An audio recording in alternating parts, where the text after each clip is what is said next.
ದೇಹದ ರೋಗ ನಿರೋಧಕ ಶಕ್ತಿಯನ್ನು ಜಾಸ್ತಿ ಮಾಡುವಂಥ ಈ ಅದ್ಭುತವಾಗಿರುವಂತಹ ಬಾದಾಮ್ ಹಾಲಿನ ಪುಡಿಯನ್ನು ಮನೆಯಲ್ಲಿ ಸುಲಭವಾಗಿ ಈಸಿಯಾಗಿ ಕಮ್ಮಿ ಖರ್ಚಲ್ಲಿ ಮಾಡಬೇಕಾ? ಈ ವಿಡಿಯೋ ಪೂರ್ತಿಯಾಗಿ ನೋಡಿ. ಹಲೋ, ನಮಸ್ತೆ ಎಲ್ರಿಗೂ, ಹೇಗಿದ್ರಲ್ಲ? ನಿಮ್ಗೆ ಗೊತ್ತಾ, ಈ ಬಾದಾಮ್ ಹಾಲಿನಷ್ಟು ಹೆಲ್ದಿ ಡ್ರಿಂಕ್ ಬೇರೆ ಇನ್ನೊಂದಿರಲಿಕ್ಕಿಲ್ಲ.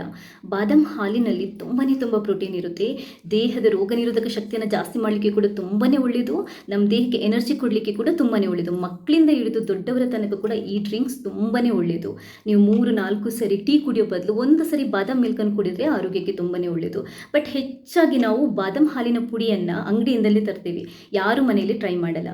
ಬಟ್ ನನ್ನ ಇವತ್ತಿನ ವಿಡಿಯೋದಲ್ಲಿ ಬಾದಾಮ್ ಹಾಲಿನ ಪುಡಿಯನ್ನು ಮನೆಯಲ್ಲೇ ಹೇಗೆ ಸುಲಭವಾಗಿ ಮಾಡೋದು, ಹಾಗೆಯೇ ರುಚಿಯಾಗಿರುವಂತಹ ಬಾದಾಮ್ ಹಾಲನ್ನು ಮನೆಯಲ್ಲೇ ಹೇಗೆ ಈಸಿಯಾಗಿ ಮಾಡೋದು ಅನ್ನೋದನ್ನು ಹೇಳ್ಕೊಡ್ತಾ ಇದ್ದೀನಿ. ಈ ಪುಡಿ ಮನೆಯಲ್ಲೇ ಮಾಡಿದರೆ ಆರೋಗ್ಯಕ್ಕೆ ಕೂಡ ತುಂಬಾ ಒಳ್ಳೆಯದು, ಶುಚಿಯಾಗಿರುತ್ತೆ, ಕಲಬೆರಕೆ ಇರಲ್ಲ, ಕುಡಿಯೋಕ್ಕೆ ಕೂಡ ತುಂಬಾ ರುಚಿಯಾಗಿರುತ್ತೆ. ರೆಸಿಪಿ ಪೂರ್ತಿಯಾಗಿ ನೋಡಿ, ನಿಮಗೆ ಎಲ್ರಿಗೂ ತುಂಬಾ ಹೆಲ್ಪ್ ಆಗುತ್ತೆ. ತುಂಬಾ ಖರ್ಚು ಕಮ್ಮಿಯಲ್ಲಿ ನಾವು ಈ ಪುಡಿಯನ್ನು ಮನೆಯಲ್ಲೇ ಮಾಡ್ಕೋಬಹುದು.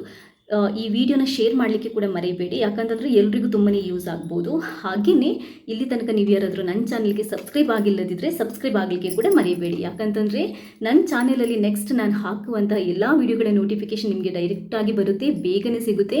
ನೀವು ಎಲ್ರಿಗಿಂತ ಬೇಗ ನನ್ನ ವೀಡಿಯೋಸನ್ನು ನೋಡ್ಬೋದು. ಥ್ಯಾಂಕ್ಸ್ ಎಲ್ರಿಗೂ. ಈ ಬಾದಾಮ್ ಮಿಲ್ಕ್ ಪೌಡರ್ ಮಾಡಲಿಕ್ಕೆ ನಾನು 1 ಕಪ್ಪಷ್ಟು ಬಾದಾಮನ್ನು ತಗೊಂಡಿದ್ದೀನಿ. ಅದಾದ ನಂತರ ನಾವು ಎಷ್ಟು ಬಾದಾಮ್ ತಗೊತೀವೋ ಅದರ ಅರ್ಧದಷ್ಟು ಗೋಡಂಬಿ ಬೇಕಾಗುತ್ತೆ. ಟೇಸ್ಟಿಗೆ, ರುಚಿಗೆ ಎಲ್ಲದಕ್ಕೂ ಈ ಗೋಡಂಬಿ ತುಂಬಾ ಒಳ್ಳೆಯದು. ಅದಾದ ನಂತರ ಇನ್ನೊಂದು ಮುಖ್ಯ ಇಂಗ್ರೀಡಿಯೆಂಟ್ಸ್ ಏನು ಅಂತಂದರೆ ಅದು ಹಾಲಿನ ಪುಡಿ. ನಾವು ಎಷ್ಟು ಬಾದಾಮ್ ತಗೊತೀವೋ ಅದರ 1/4 ಅಂದರೆ ಚಿಕ್ಕ ಕಪ್ಪಲ್ಲಿ 1/4 ಕಪ್ಪಷ್ಟು ನಾನು ಹಾಲಿನ ಪುಡಿ ತಗೊಂಡಿದ್ದೀನಿ. ಹಾಲಿನ ಪುಡಿ ರುಚಿಗೆ ತುಂಬಾ ಒಳ್ಳೆಯದಾಗುತ್ತೆ. 3/4 ಕಪ್ಪಷ್ಟು ಸಕ್ಕರೆ. ನಾವು ಬಾದಾಮ್ ಎಷ್ಟು ತಗೊತೀವೋ ಅದರ 3/4ರಷ್ಟು ಸಕ್ಕರೆ ತಗೊಬೋದು. ಸಕ್ಕರೆ ಜಾಸ್ತಿ ಬೇಡ ಅಂದರೆ ನೀವು ಸ್ವಲ್ಪ ಸಕ್ಕರೆ ಕಮ್ಮಿ ಕೂಡ ಹಾಕೋಬೋದು. ಅದಾದ ನಂತರ ಇನ್ನೊಂದು ಮುಖ್ಯ ಇಂಗ್ರೀಡಿಯೆಂಟ್ಸ್ ಏಲಕ್ಕಿ. 5-6 ಎಸಳು ಏಲಕ್ಕಿ ತಗೊಂಡಿದ್ದೇನೆ. ನೆಕ್ಸ್ಟ್ ಇನ್ನೊಂದು ಮುಖ್ಯವಾದ ಇಂಗ್ರೀಡಿಯೆಂಟ್ಸ್ ಇದು ಕೇಸರಿ, ಒರಿಜಿನಲ್ ಕೇಸರಿ. ಇದು ಸ್ಯಾಫ್ರಾನ್ ಅಂತಾರಲ್ಲ ಅದು.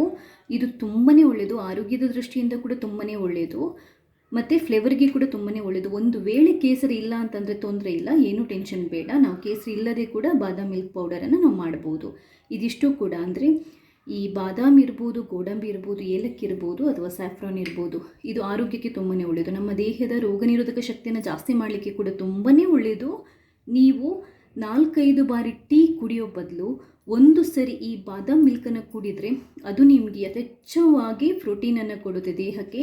ಮಕ್ಕಳಿಂದ ದೊಡ್ಡವರ ತನಕ ಎಲ್ರಿಗೂ ಅಷ್ಟೇ ಶಕ್ತಿ ಬರಲಿಕ್ಕೆ, ಸ್ಟ್ರಾಂಗ್ ಆಗಲಿಕ್ಕೆ, ದೇಹದ ರೋಗ ನಿರೋಧಕ ಶಕ್ತಿಯನ್ನು ಜಾಸ್ತಿ ಮಾಡಲಿಕ್ಕೆ ಎಲ್ಲದಕ್ಕೂ ಈ ಬಾದಾಮ್ ಮಿಲ್ಕ್ ತುಂಬಾ ಒಳ್ಳೆಯದು. ಒಂದು ಸರಿ ಈ ಪೌಡರನ್ನು ನೀವು ಮನೆಯಲ್ಲಿ ರೆಡಿ ಮಾಡಿಟ್ಕೊಂಡ್ರೆ ನಿಮಗೆ ಯಾವಾಗ ಬಾದಾಮ್ ಮಿಲ್ಕ್ ಕುಡಿಬೇಕು ಅಂತ ಅನಿಸುತ್ತೆ ಆವಾಗ ಮಾಡ್ಕೊಂಡು ಕುಡಿಬೋದು. ನಾವು ಹೊರಗಡೆಯಿಂದ ತರುವಂತಹ ಬಾದಾಮ್ ಮಿಲ್ಕ್ ಪೌಡರ್ಗೆ ಏನೇನು ಇಂಗ್ರೀಡಿಯೆಂಟ್ಸ್ ಹಾಕ್ತಾರೆ, ಏನೆಲ್ಲ ಹಾಕ್ತಾರೆ ಅಂತ ಗೊತ್ತಿರಲ್ಲ. ಆದ್ದರಿಂದ ಮನೆಯಲ್ಲಿ ನಾವು ಬಾದಾಮ್ ಮಿಲ್ಕ್ ಪೌಡರನ್ನು ಮಾಡಿಕೊಂಡ್ರೆ ದೇಹಕ್ಕೆ ಕೂಡ ಒಳ್ಳೆಯದು, ರುಚಿನೂ ತುಂಬಾ ಚೆನ್ನಾಗಿರುತ್ತೆ, ಮತ್ತು ತುಂಬಾ ಅಂದರೆ ಕಲಬೆರಕೆ ಇಲ್ಲದೆ ತುಂಬಾ ಶುದ್ಧವಾಗಿ ಶುಚಿಯಾಗಿ ಇರುತ್ತೆ. ಬಾದಾಮಿ ಹಾಲಿನ ಪುಡಿ ಮಾಡೋಕ್ಕಿಂತ ಮುಂಚೆ ನಾವು ಬಾದಾಮಿನ ಹುರಿದ್ಕೋಬೇಕು. ಇದು ತುಂಬಾ ಇಂಪಾರ್ಟೆಂಟ್. ಯಾಕಂತಂದರೆ ಹುರಿಯೋದ್ರಿಂದ ಬಾದಾಮಿಯಲ್ಲಿರುವಂಥ ನೀರಿನ ಅಂಶ ಹೋಗುತ್ತೆ. ಮತ್ತು ಇನ್ನೊಂದು ಏನು ಅಂತಂದರೆ ಸೆಲ್ಫ್ ಲೈಫ್, ಅಂದರೆ ತುಂಬ ದಿನ ಪುಡಿ ಹಾಳಾಗಲ್ಲ, ಮತ್ತು ನಮಗೆ ಗ್ರೈಂಡ್ ಮಾಡಿ ಪುಡಿ ಮಾಡಲಿಕ್ಕೂ ತುಂಬಾ ಈಸಿ ಆಗುತ್ತೆ. ಮೀಡಿಯಮ್ ಉರಿ ಇಟ್ಕೊಂಡು ಇದು ಒಂಚೂರು ಬ್ರೌನ್ ಆಗೋ ತನಕ ನಾವು ಹುರಿದ್ಕೋಬೇಕು.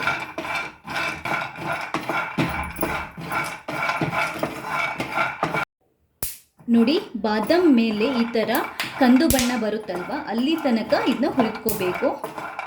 ಇಷ್ಟು ಸಾಕು, ಪರ್ಫೆಕ್ಟಾಗಿ ಆಗಿದೆ. ಈಗ ಸ್ಟವ್ ಬಂದ್ ಮಾಡ್ತೀನಿ.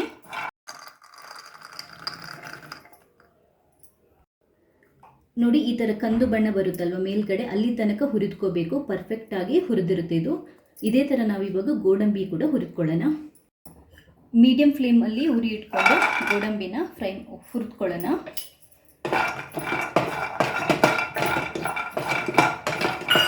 ಈ ಕ್ಯಾಶು ಅಥವಾ ಗೋಡಂಬಿನ ನಾವು ಈ ಥರ ಹುರಿದ್ಕೊಳ್ಳೋದ್ರಿಂದ ಇದರ ಮಾಯಿಶ್ಚರ್ ಇದ್ದರೆ ಹೋಗುತ್ತೆ, ಮತ್ತು ಒಂದು ಸ್ವಲ್ಪ ಹಸಿ ಇದ್ದರೆ ಅದೊಂಚೂರು ಕಹಿ ಇರುತ್ತಲ್ವ, ಅದು ಕೂಡ ಹೋಗಿ ರುಚಿ ಜಾಸ್ತಿ ಆಗುತ್ತೆ. ಜಾಸ್ತಿ ದಿನ ಈ ಪುಡಿಯನ್ನು ನಾವು ಇಟ್ಕೋಬೋದು. ಗೋಡಂಬಿ ಕೂಡ ಅಷ್ಟೇ ಮೇಲ್ಗಡೆ ಸ್ವಲ್ಪ ಕಂದು ಬಣ್ಣ ಬರೋ ತನಕ ಹುರಿದ್ಕೋಬೇಕು. ಸ್ಟವ್ ಬಂದ್ ಮಾಡಿದ್ದೀನಿ. ಪರ್ಫೆಕ್ಟಾಗಿ ಗೋಡಂಬಿ ಕೂಡ ಹುರಿದಾಗಿದೆ.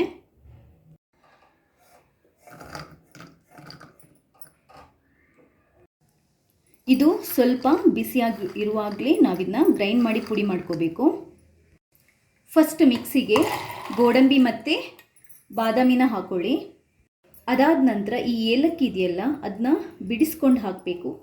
ಸಿಪ್ಪೆ ಹಾಕಬಾರ್ದು, ಸಿಪ್ಪೆ ನೀವು ಬಿಸಾಡಬೇಕು.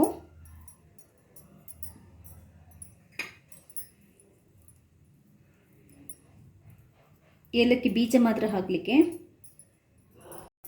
ಇವಾಗ ಸಕ್ಕರೆ ಕೂಡ ಹಾಕೊಳ್ಳಿ.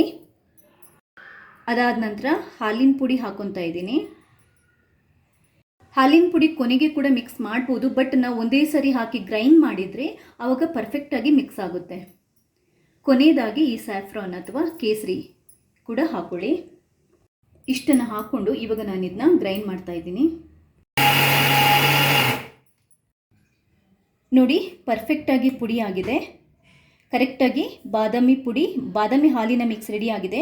ನೀವು ಒಂದು ನೆನಪಿಟ್ಕೊಳ್ಳಿ, ತುಂಬಾ ಸಾಫ್ಟಾಗಿ ನೈಸಾಗಿ ಗ್ರೈಂಡ್ ಮಾಡೋಕ್ಕೆ ಹೋಗಬೇಡಿ. ಯಾಕಂತಂದರೆ ಹೆಚ್ಚು ಹೊತ್ತು ಗ್ರೈಂಡ್ ಮಾಡಿದಷ್ಟು ಅದರದ್ದು ಆಯಿಲ್ ಬಿಡುವ ಚಾನ್ಸಸ್ ಇರುತ್ತೆ.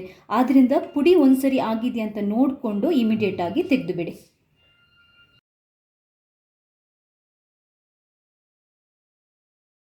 ನೋಡಿ, ಸೂಪರ್ ಆಗಿರುವಂತಹ ಬಾದಾಮ್ ಹಾಲಿನ ಪುಡಿ ರೆಡಿಯಾಗಿದೆ. ಮನೆಯಲ್ಲೇ ಮಾಡಿರುವಂಥದ್ದು, ಶುಚಿಯಾಗಿರುವಂಥದ್ದು, ರುಚಿಯಾಗಿರುವಂಥದ್ದು. ಇವಾಗ ಇದರಿಂದ ಬಾದಾಮಿ ಹಾಲನ್ನು ಹೇಗೆ ಮಾಡೋದು ಅಂತ ತೋರಿಸ್ಕೊಡ್ತೇನೆ. ಇವಾಗ ನೋಡಿ, 1 ಗ್ಲಾಸ್ ಅಥವಾ 1 ಕಪ್ಪಷ್ಟು ಹಾಲನ್ನು ತಗೊಂಡಿದ್ದೀನಿ.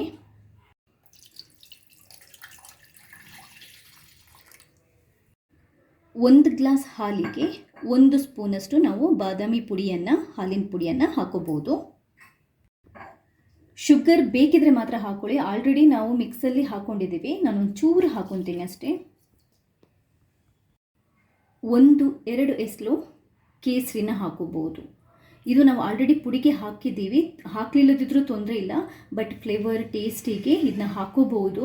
ಈ ಮಿಲ್ಕ್ ಇದೆಯಲ್ಲ, ಮಕ್ಕಳಿಗೆ, ಆಮೇಲೆ ಪ್ರೆಗ್ನೆಂಟ್ ವುಮೆನ್ ಇರ್ತಾರಲ್ಲ ಅವರಿಗೆ ಎಲ್ರಿಗೂ ಒಳ್ಳೆಯದು. ತುಂಬಾ ಪ್ರೋಟೀನ್, ತುಂಬಾ ಶಕ್ತಿ ಕೊಡುವಂತಹ ಒಂದು ಹಾಲಿನ ಮಿಕ್ಸ್ ಇದು. ಚೆನ್ನಾಗಿ ಮಿಕ್ಸ್ ಮಾಡ್ಕೊಳ್ಳಿ. ಪುಡಿ ಹಾಕಿದ ನಂತರ ಕೊನೆಗೆ ನಾವಿದನ್ನ ಕಾಯಿಸಬೇಕು. ನೀವು ಬಿಸಿ ಹಾಲಿದ್ರೆ ಡೈರೆಕ್ಟಾಗಿ ಮಿಕ್ಸನ್ನು 1 ಸ್ಪೂನ್ ಹಾಕ್ಕೊಂಡು ಕದಡ್ಕೊಂಡು ಕುಡಿಬೋದು. ಹಾಲು ತಣ್ಣಗಿದ್ರೆ ಅದನ್ನ ಕುದಿಸುವಾಗ ಹಾಕೋಬಹುದು. ನಾನು ತಣ್ಣಗಿನ ಹಾಲು ತಗೊಂಡಿರೋದ್ರಿಂದ ಇದನ್ನ ಕುದಿಸ್ಲಿಕ್ಕೆ ಇಡ್ತಾ ಇದ್ದೀನಿ. ಇನ್ನೊಂದ್ಸರಿ ಮಿಕ್ಸ್ ಮಾಡ್ಕೊಳ್ಳಿ. ಹಾಲು ಚೆನ್ನಾಗಿ ಕುದೀಲಿ.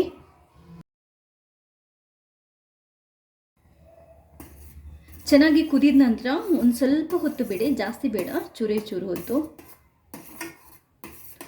ಸಣ್ಣ ಉರಿಯಲ್ಲಿಟ್ಟು ಬಿಡ್ಬೋದು. ನೋಡಿ, ಸೂಪರ್ ಹೆಲ್ದಿ ಆಗಿರುವಂತಹ ಬಾದಾಮ್ ಹಾಲು ರೆಡಿಯಾಗಿದೆ.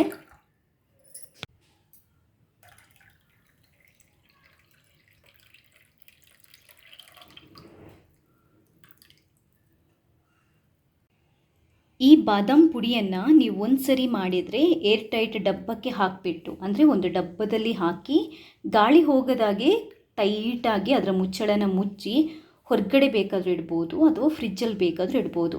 ಎಷ್ಟು ದಿನ ಬೇಕಾದರೂ ಹಾಳಾಗದೆ ಸೂಪರ್ ಫ್ರೆಶ್ ಆಗಿರುತ್ತೆ. ನಿಮಗೆ ನೆಂದಾಗೆಲ್ಲ ನೀವು ಈ ಬಾದಾಮ್ ಹಾಲನ್ನು ಮಾಡಿ ಕುಡಿಬೋದು. ನೋಡಿ, ಸೂಪರ್ ಹೆಲ್ದಿ ಆಗಿರುವಂತಹ ಬಾದಾಮ್ ಹಾಲು ರೆಡಿಯಾಗಿದೆ. ತುಂಬಾ ಒಳ್ಳೆಯದು ಆರೋಗ್ಯಕ್ಕೆ. ಯಾರು ಬೇಕಾದರೂ ಕುಡಿಬೋದು. 3-4 ಸರಿ ಟೀ ಕುಡಿಯೋ ಬದಲು ದಿನಕ್ಕೊಂದು ಸರಿ ನೀವು ಇದನ್ನು ಕುಡಿದ್ರೆ ಸಾಕು. ನಿಮ್ಮ ಆರೋಗ್ಯದಲ್ಲಿ ಎಷ್ಟು ಬದಲಾವಣೆ ಆಗುತ್ತೆ ಅಂತ ನೀವೇ ಅಬ್ಸರ್ವ್ ಮಾಡ್ಬೋದು ಸ್ವಲ್ಪ ದಿನ ಹೋದರೆ. ನೋಡಿದ್ರಲ್ಲ, ಇವತ್ತಿನ ನನ್ನ ಈ ರೆಸಿಪಿ ನಿಮಗೆ ಇಷ್ಟ ಆದರೆ ಲೈಕ್ ಮಾಡಿ, ಹಾಗೆಯೇ ಈ ವಿಡಿಯೋನ ಶೇರ್ ಮಾಡೋದನ್ನು ಮರಿಬೇಡಿ. ಯಾಕಂತಂದರೆ ತುಂಬ ಜನರಿಗೆ ಬೇಕಾಗುತ್ತೆ. ಹಾಗೆಯೇ ಇಲ್ಲಿ ತನಕ ನೀವು ಯಾರಾದರೂ ನನ್ನ ಚಾನೆಲ್ಗೆ ಸಬ್ಸ್ಕ್ರೈಬ್ ಆಗಿಲ್ಲದಿದ್ದರೆ ದಯವಿಟ್ಟು ಸಬ್ಸ್ಕ್ರೈಬ್ ಆಗಿ. ಯಾಕಂತಂದರೆ ನಾನು ನೆಕ್ಸ್ಟ್ ಹಾಕುವಂತಹ ಕೂಡ ಎಲ್ಲ ವಿಡಿಯೋಗಳ ನೋಟಿಫಿಕೇಶನ್ ಬರುತ್ತೆ. ಸಬ್ಸ್ಕ್ರೈಬ್ ಆಗಿಲ್ಲದಿದ್ದರೆ ಎಲ್ಲ ವಿಡಿಯೋಸ್ಗಳನ್ನು ಡೈರೆಕ್ಟ್ ಆಗಿ ನಂದು ಇನ್ನೊಂದು ಹೊಸ ಚಾನೆಲ್ ಇದೆ, ಅಮಿಸ್ ಲೈಫ್ ಸ್ಟೈಲ್ ಅಂತ. ಅದರಲ್ಲೂ ಲೈಫ್ಗೆ ಬೇಕಾಗಿರುವಂಥ ಟಿಪ್ಸ್ ಬೇಕಾದಷ್ಟು ಹಾಕ್ತಾ ಇರ್ತೀನಿ. ಆ ಚಾನೆಲ್ಗೂ ಸಬ್ಸ್ಕ್ರೈಬ್ ಆಗೋದನ್ನು ಮರಿಬೇಡಿ. ನೀವು ಸಬ್ಸ್ಕ್ರೈಬ್ ಆದರೆ ನಾವು ಹಾಕುವಂಥ ಎಲ್ಲ ವಿಡಿಯೋಗಳ ನೋಟಿಫಿಕೇಶನ್ ನಿಮಗೆ ಡೈರೆಕ್ಟಾಗಿ ಬರುತ್ತೆ. ಹಾಗೆಯೇ ನಾವು ಹಾಕುವಂಥ ಎಲ್ಲ ವಿಡಿಯೋಗಳನ್ನು ನೀವು ಎಲ್ರಿಗಿಂತ ಬೇಗನೆ ನೋಡ್ಕೋಬಹುದು. ವಿಡಿಯೋಗಳನ್ನು ಶೇರ್ ಮಾಡೋದನ್ನು ಕೂಡ ಮರಿಬೇಡಿ. ಥ್ಯಾಂಕ್ಸ್ ಎಲ್ರಿಗೂ.